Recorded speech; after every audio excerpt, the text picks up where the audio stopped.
Hey everyone, Sam here. Thanks for joining me. I hope you're having a beautiful day wherever you are in the world. In this video, I'm going to show you how to paint a sunset in a seascape that's inspired by the coast of Wellington in New Zealand. Now, I won't lie to you, this painting was a flipping nightmare. I got about a third of the way through it and then I wasn't happy and I needed to make some changes to it. But it was definitely one of those paintings where I learnt loads from it and I was actually quite happy with the end result in the end. So in this video, I'll give you some tips on painting seascapes and painting sunsets.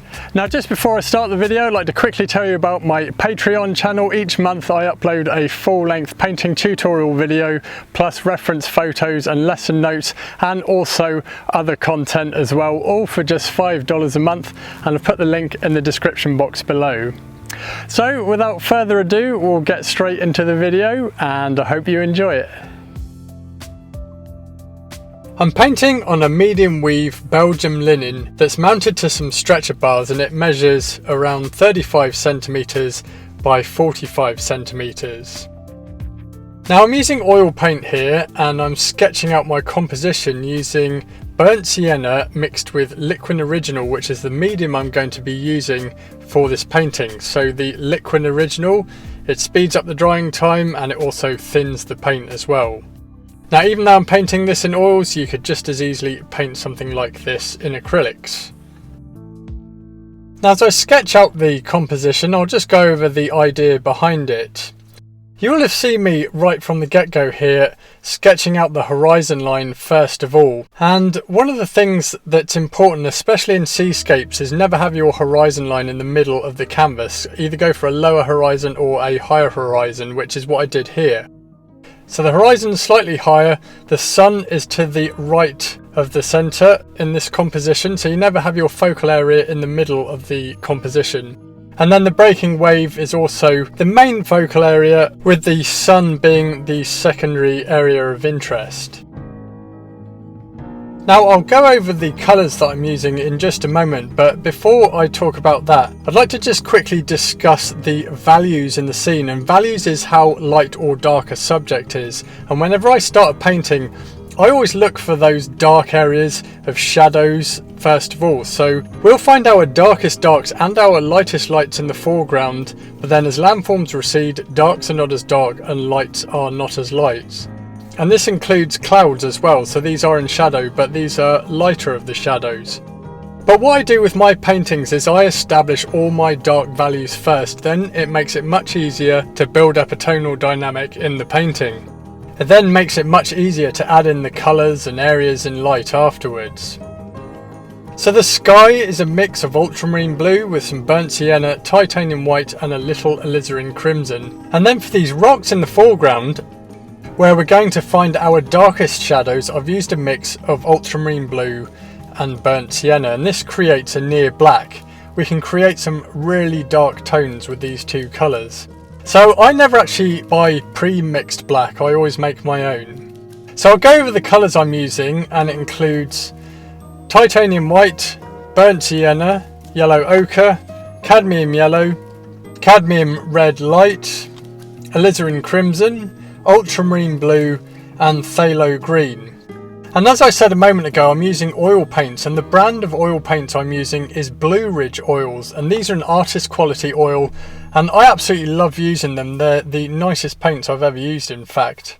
If you want to get your hands on some Blue Ridge oil paints, I've put the link in the description below. At this point in the painting, I'd established the basics of my dark values, which was pretty much the rocks in the foreground and the clouds, and I was going to be working on the cliffs in just a moment, but next what I needed to do was paint that fiery sky. So here what I did was I used a mix of yellow ochre with a little cadmium yellow and some alizarin crimson and titanium white.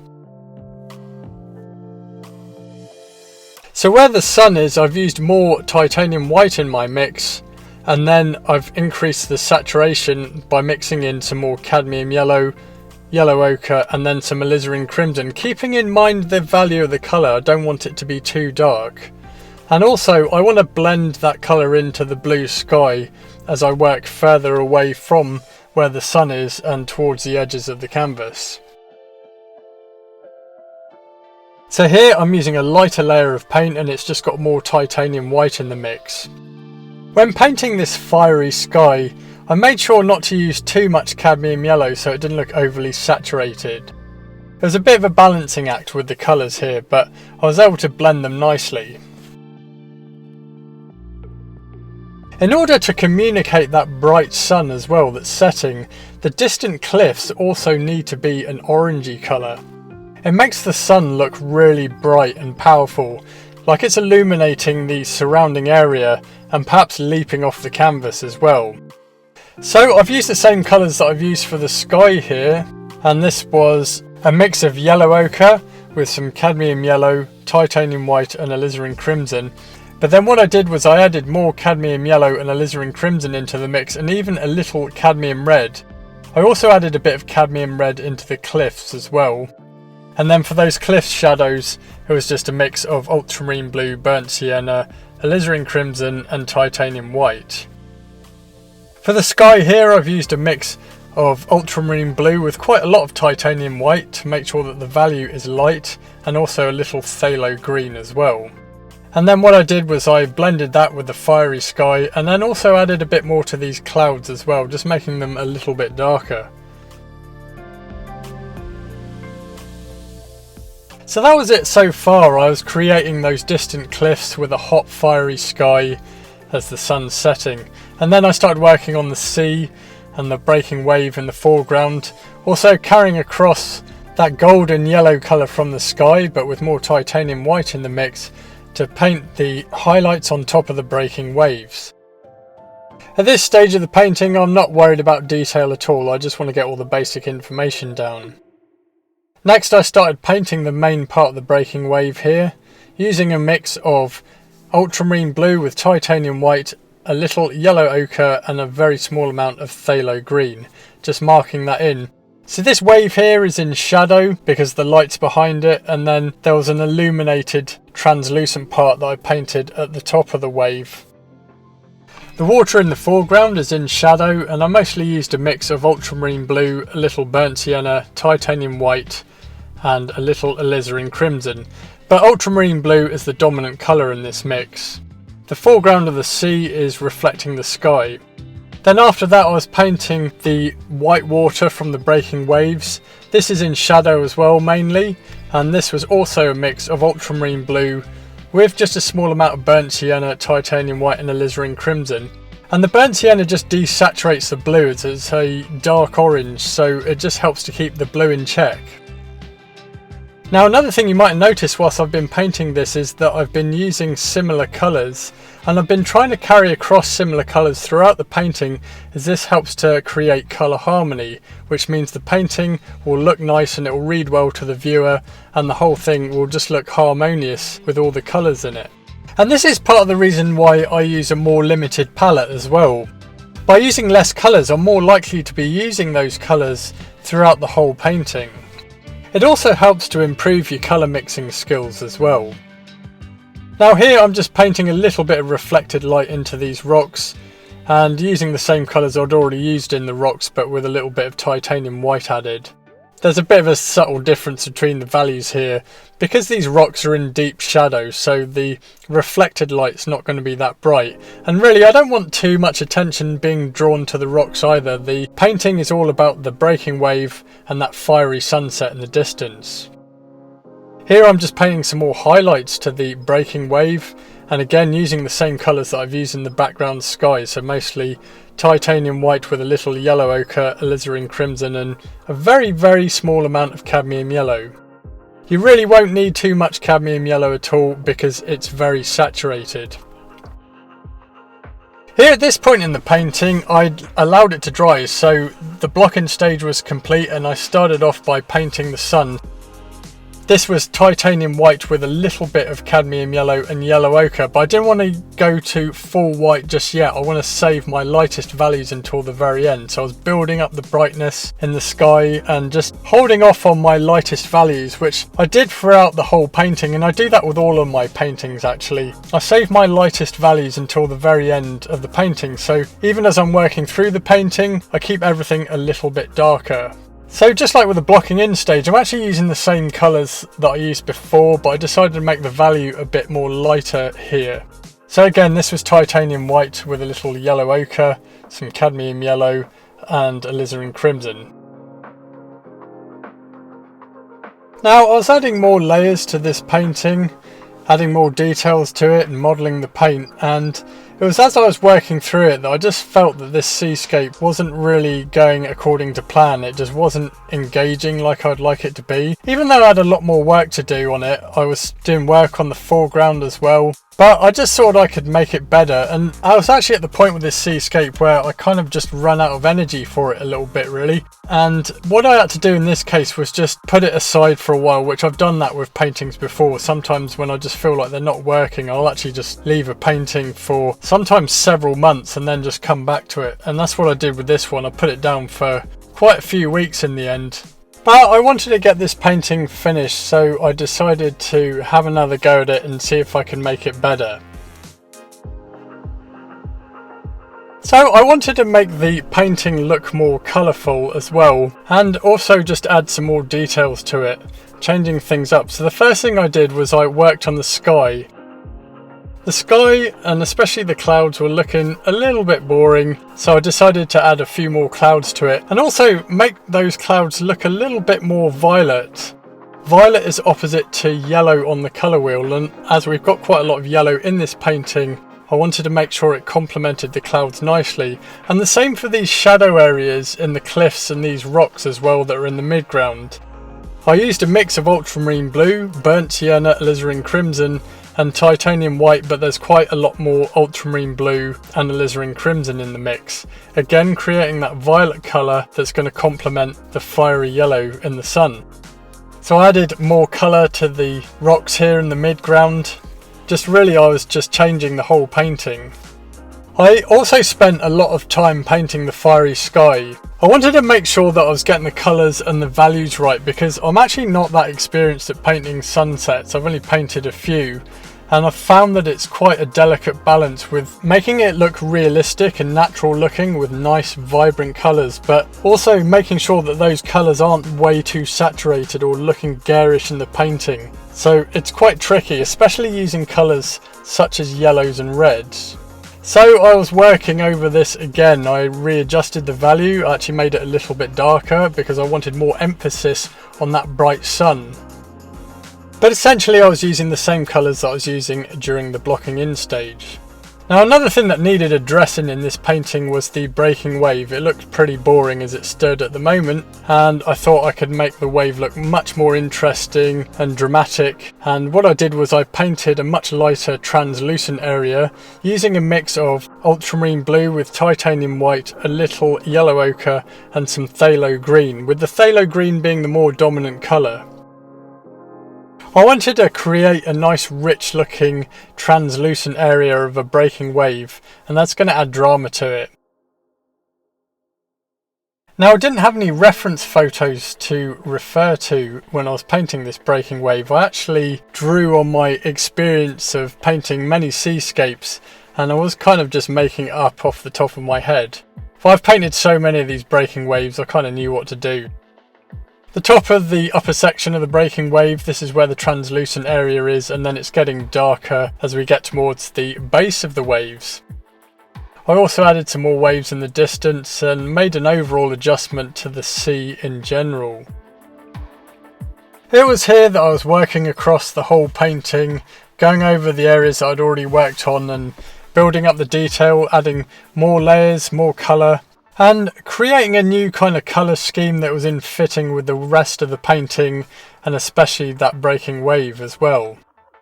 I was going back over the reflected light areas of the breaking wave, especially in the white water as well, and this was a mix of ultramarine blue with titanium white, a little alizarin crimson and a very, very small amount of burnt sienna. Here I'd let the painting dry again, and I've got to be honest, at this point I was in two minds whether to just can this painting all together and perhaps throw it in the bin, because I just felt like, oh, is it working or not? But then I thought, no, I'm just going to keep going and see if we can turn this thing around. So I was painting the reflections of the sun here, and then also starting to paint the highlights on this breaking wave that's in the distance, and then the main breaking wave as well. I was starting to use smaller brushes and was using a lot of flat brushes and filberts, mostly number 5 and number 3 flat brushes and number 3 filbert brushes. Now here I was adding more details to the wave, making that water look turbulent, but also really emphasising the translucency. Just with regards to brushes, I've been using Rosemary & Co brushes for years, and these are the brushes I'm using here, and if you want to get some, I've put a link in the description box below. Now here there was where I was painting some foam patterns in the breaking wave, and this can really go a long way to communicating a barreling wave. Also makes the seascape look more dramatic, so I was using that shadow mix to paint this.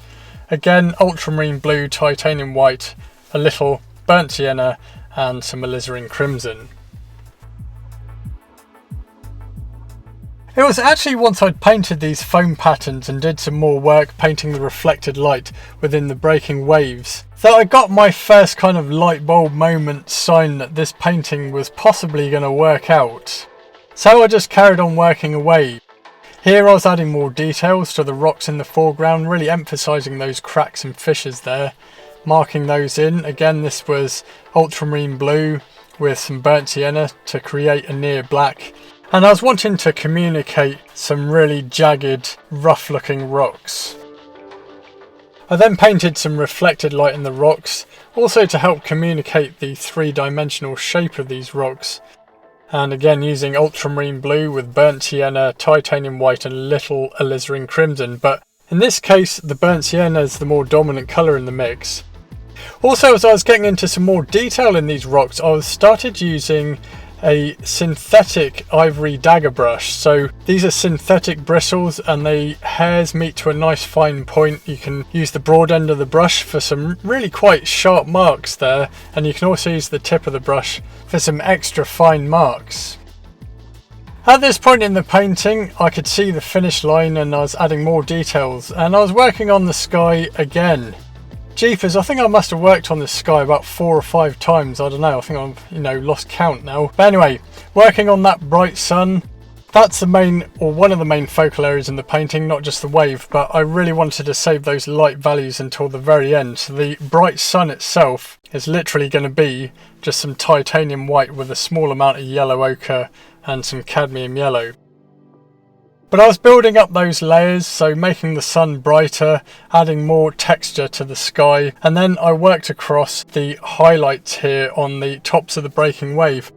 Now with the breaking wave I didn't just go for my lightest value right now. Again, we're saving these until the very end, so I've made the value of the colour a little bit darker. Still using mostly titanium white, yellow ochre and alizarin crimson.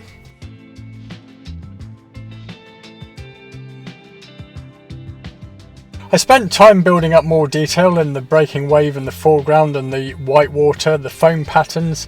I was also using much smaller brushes, a mix of number 0 round brushes and also some number 0 ivory rounds which have a synthetic hair. So these make to a really fine point and you can get some really delicate marks with them. So that's what I was doing here, adding much more details to the water in the foreground.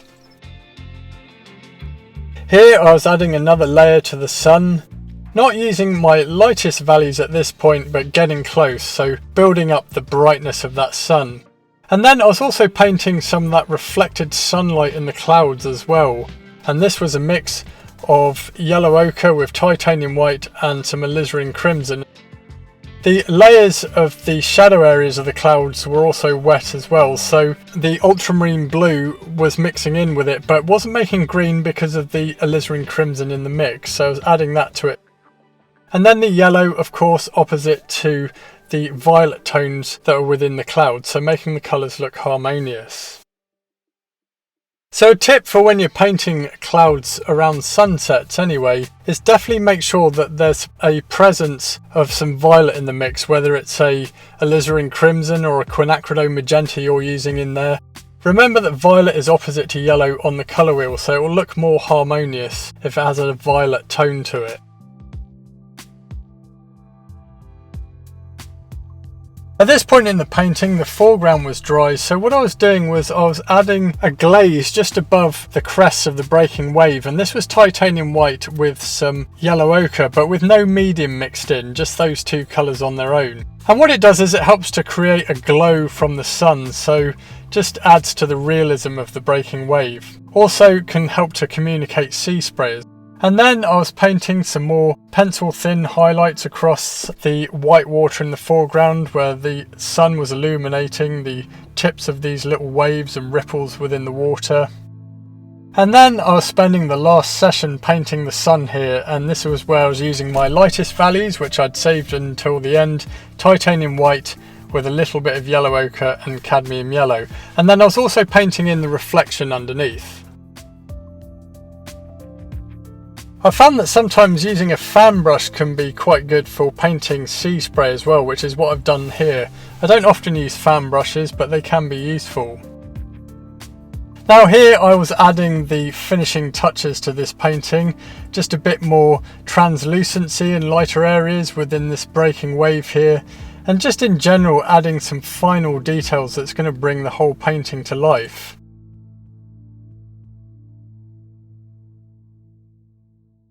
Now, despite the fact that this painting was a nightmare to paint, I actually was really quite pleased with the way I managed to turn it around, if I do say so myself. I don't know, what do you think? But I was quite happy with the end result in the end. So I was quite lucky in the fact that I was able to draw on a lot of my knowledge and experience of painting seascapes, but it was definitely one of those paintings that I learnt a lot from as well. And as I say, I was pretty happy with the end result. I finished up this painting by adding a couple of seagulls. I always think they look good in seascapes.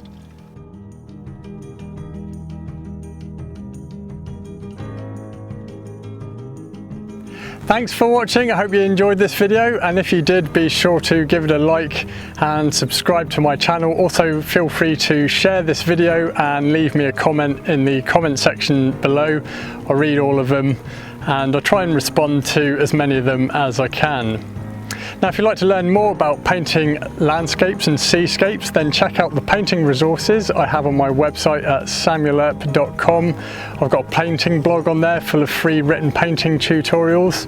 You can also sign up to my email list as well, where I'm giving away a free ebook on Introduction to Oil Painting. And I also have full-length painting tutorial videos on my website as well. Now, you can also get instant access to all of those full-length painting tutorial videos and much more by subscribing to my Patreon channel for just $5 a month. Each month I upload a full-length painting tutorial video where I show you how to paint an artwork from start to finish, showing you the whole process, including how to mix all the colours which I demonstrate on my palette. I also upload reference photos, lesson notes and other content as well, and there's over 2 years worth of painting tutorial videos on there as well, so it's kind of like a landscape painting course. It's all just $5 a month, and I've put the link in the description box below. Anyway, I hope this inspires you to paint some sunsets or some seascapes. I hope you're having a beautiful day wherever you are in the world. Thanks for watching, and I shall see you in the next video.